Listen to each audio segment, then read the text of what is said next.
In this podcast episode, I have 7 tips for you to be a personal trainer every midlife woman wants to work with. And first, let me convince you that you want to work with every midlife woman. And here's the reason. They qualify in the 4 ways you want clients to qualify when you go looking for them. And especially right now, while we're in the middle of a pandemic as I record this, but even 6 months and a year from now, when we will hopefully be looking back on this saying, do you remember when? These women will still have those 4 things in common. But as it is right now, we need to really look carefully at what we're doing, who we're attracting, and not be sending a large net toward achieving every client ism. We really want to be specific and specialized and to have a niche that goes deep, because in narrowing your focus, you will be the expert in what it is you do. It doesn't mean that someone else won't ask you to help them, or if you can. However, more people will follow you and more people will be willing to pay you what you're worth. So here we go. You can be a personal trainer every client wants to work with, but now is the time to learn skills and spend the time taking the right steps, not just random ones. In this episode, I'm sharing 7 tips you can use right now. If you really want to be a personal trainer every woman in menopause wants to work with, you want to look at the Flipping 50 Fitness Specialist. Now, while I'm recording, there are 4 spots left at a very special rate for July. Whether the end of July or those 4 spots run out, it's anybody's guess. You can see the details at fitnessmarketingmastery.com/programs. If you're working with women in midlife and you don't want to make some of the mistakes that I'm going to mention in this episode, you'll want to check it out. Number 1, wanting to be a personal trainer right now is easier than ever. And let's put successful personal trainer right now. It's easier than ever if you're surrounded by trainers who can only offer the same service they were offering in February of 2020. Meaning, if you are somebody who can pivot, make decisions, change based on the reflection of what's happening in the problems that are serving or facing people right now, this is the perfect time to make a move, grow your business, and create a deep niche. Number 2, wanting to make more money, personal training, and not calling customers daily is like brushing your teeth with Oreos.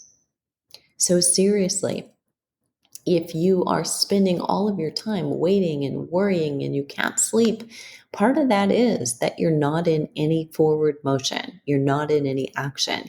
What has to happen for somebody to say yes to you and write you a check or give you a credit card today? The reality is you have to ask them. You have to suggest that you've got a program and a plan that you know will help them feel better, whatever that is. So maybe it's not midlife women that you want, and maybe you still landed here on this podcast episode. Maybe it's that you're wanting to work with younger women, women who are pre or postnatal. Maybe you work with older men and women, just the aged population. It doesn't really matter. But in the end, if you're not asking for money every day, you're not going to get a new client or any more money every day. Take actions. Take responsibility for your actions or your inactions. Using social media and not doing live video is like taking a shower without using soap. It's really not going to work. So you get the point here, right? So you've truly got to look at getting in front of the camera. And it doesn't have to be pretty. Look, there are a few very, very, very popular accounts, influencers online right now. And you know what they're doing? They're not the most beautiful. They're not the ones that look like they were airbrushed and perfect. They're not in the best condition necessarily. They're the ones who are talking about what's true, about the fact that every woman has cellulite, about the fact that every woman has some kind of belly fat, that every woman has slightly saggy upper arms. And that's the truth. And the fact that even they will pose for pictures in such a way that the lighting or the angle of the pose minimizes or makes them completely disappear. Look, there's a reason that people take pictures in their bathing suits either standing up from a distance or lying down, because then the belly fat doesn't hang over the top. So it's really important that you be authentic. It's not important that you be perfect.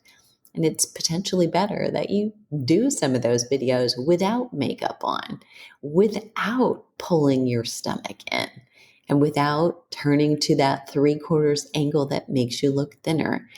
Be real. Talk about reality, because actually people love it.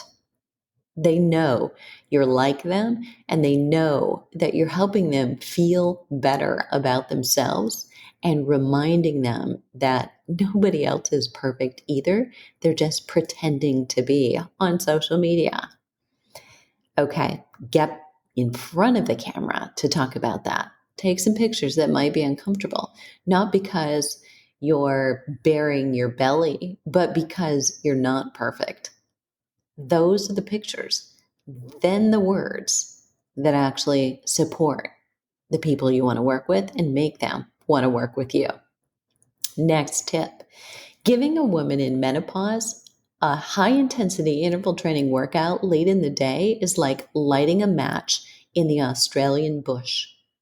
And right now, just in case you're not aware, there are fires in the Australian bush. They're having major problems with it.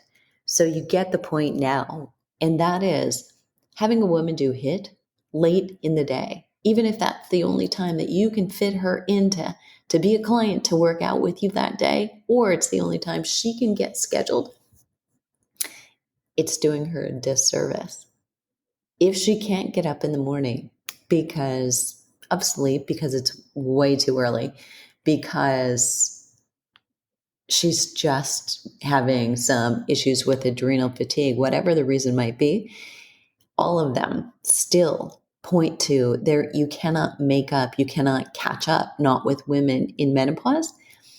Having them do late day high intensity exercise is one of the worst things you could possibly do. Yes, even if she wants weight loss. Yes, sometimes, especially if that's true. And yes, even if she wants increased fat burning. And yes, sometimes that's even more true. Know your hormones for your clients.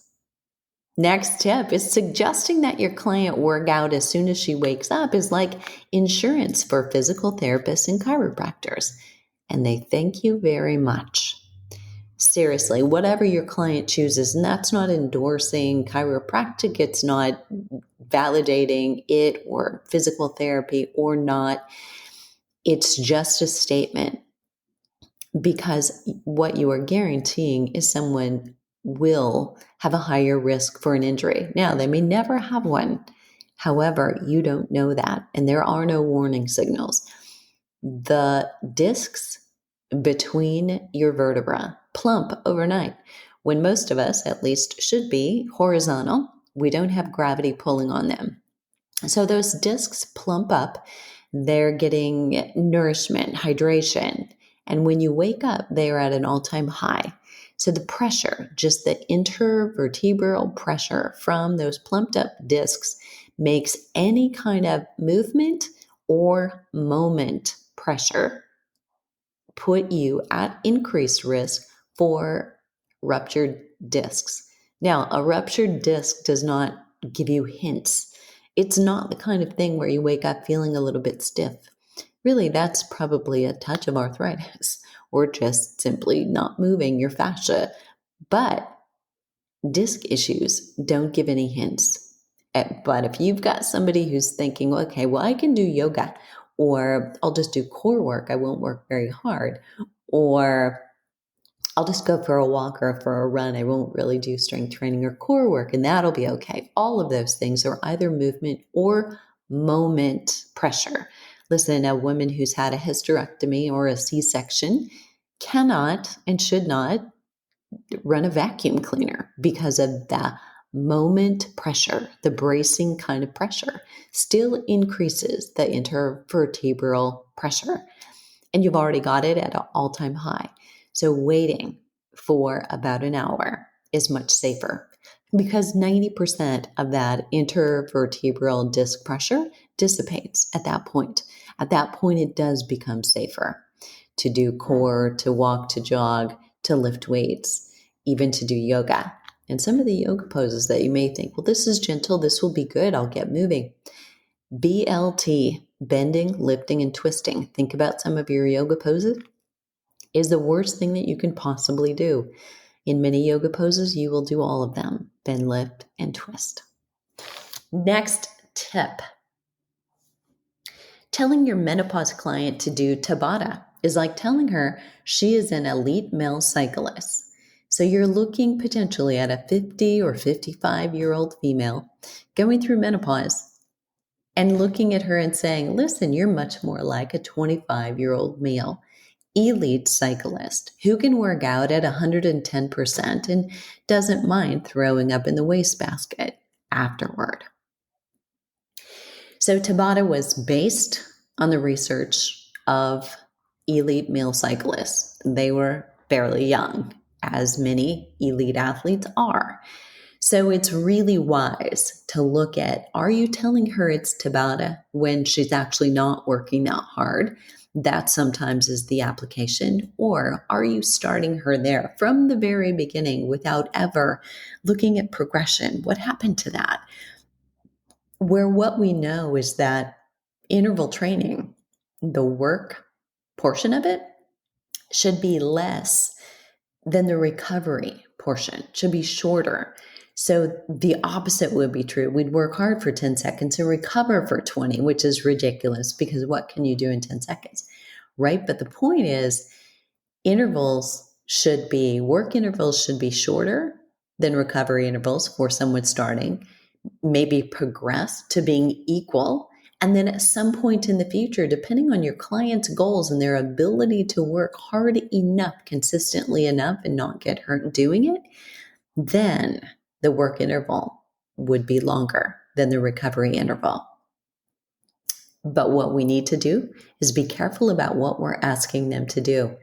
Doing as many reps as possible is probably one of the worst mistakes you'll make with a woman when you're getting her to work hard, because as soon as she loses form, if you've put the emphasis on doing as many as possible, you haven't talked about technique and safety. You've talked about just getting as many as possible. And she's going to do everything she can, especially if there's any competition in the room. Keep her safe and keep her using research that's based on her.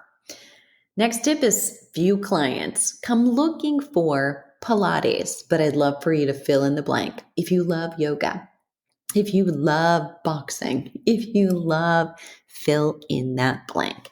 But few clients come looking for Pilates with urgency. 90% of clients come looking for solutions to their problems. If Pilates is your personal platform, then speak in solutions first. Introduce Pilates later as the answer.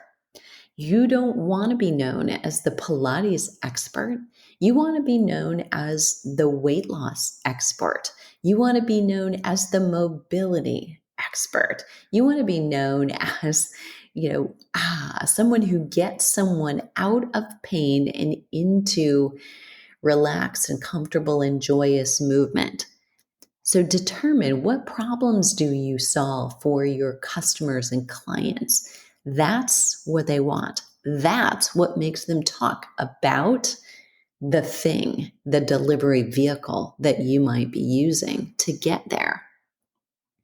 There you have it. 7 tips to be a personal trainer every midlife woman wants and tells her friends about. I'll put the link in the show notes to the Flipping 50 Fitness Specialist. And don't waste any time. We're rushing to the end of the month right here. And this is almost it for my 30-day streak. I hope you've enjoyed it. And there's a few days left, so don't miss these, especially on Friday, the last day of the month. You're going to get a special treat as long as I can get it put together. It may be long enough you're going to want to walk with this one on Saturday. But what are you waiting for? The world needs you right now more than ever.